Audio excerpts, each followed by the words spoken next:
bloqué tout le chantier de Legend Hill, qui, je vous rappelle, ne se trouve pas dans Plantation Marguerite, mais nous avons bloqué l'entrée de ce morcellement de luxe, Plantation Marguerite, parce que c'est le passage où tous les travailleurs et tous les camions vont pour aller au chantier de Legend Hill. Et aujourd'hui, la donne qui a changé, c'est que j'ai parlé plus de 3 heures un soir avec le propriétaire, le promoteur de Legend Hill, qui est paniqué en apprenant la nouvelle qu'on a bloqué son chantier. Et il nous dit qu'il y a un chantier à la même hauteur que lui, fait par des Mauriciens, dans Plantation Marguerite même, donc à côté.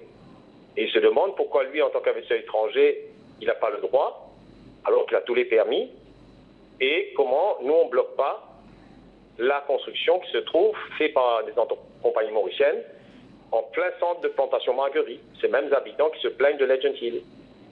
Et donc, nous, aujourd'hui, les travailleurs de chantier de Legend Hill, qui sont pénalisés puisqu'ils ne travaillent pas, nous disent pourquoi on laisse les travailleurs de l'autre chantier à côté, qui se trouve à la même hauteur, de rentrer. Et donc, tous les citoyens habitants de Tamarin-Rivière-Noire, les 40 qui étaient là ce matin, ils ont décidé de bloquer aussi la construction qui se trouve dans Plantation Marguerite par un promoteur mauricien. Et c'est là où la chose a donné, c'est là que la police est venue nous voir, pour nous demander à nous tous nos noms, nos adresses et nos contacts.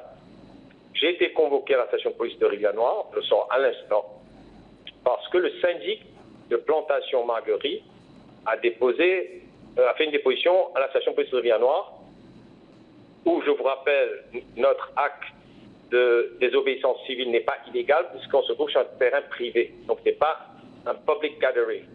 Mais c'est maintenant les propriétaires de ce terrain privé portent plainte contre nous pour obstruction of private property. Donc, de ce fait, nous sommes maintenant vraiment dans l'illégalité. Et maintenant, nous, on va décider, j'ai une réunion à 4 heures là, si on va continuer, parce que nous, on avait décidé de continuer jusqu'à qu'on arrive à avoir un stopping order. Et le stopping order, nous ne pouvons pas le faire. C'est le District Council of Rivière-Noire, l'autorité qui a donné tous les permis, qui est apte lui-même à demander un stopping order. Donc, nous avons maintenant une réunion ce soir avec les 2 Village Council de Rivière-Noire et de Tamarin pour justement ces élus de nos villages demandent aux élus de l'administration régionale de Black River District Council d'émettre un stopping order et on va apporter des raisons qu'on a travaillé avec nos avocats. Parce qu'il faut dire qu'aujourd'hui, Percy Tong n'est pas seul. Hein. Je suis celui qui a initié cette bataille et autour de moi maintenant, il y a plein de gens qui sont ralliés, dont des avocats, des ingénieurs qui habitent Tamarin et Rivière-Noire, bénévoles.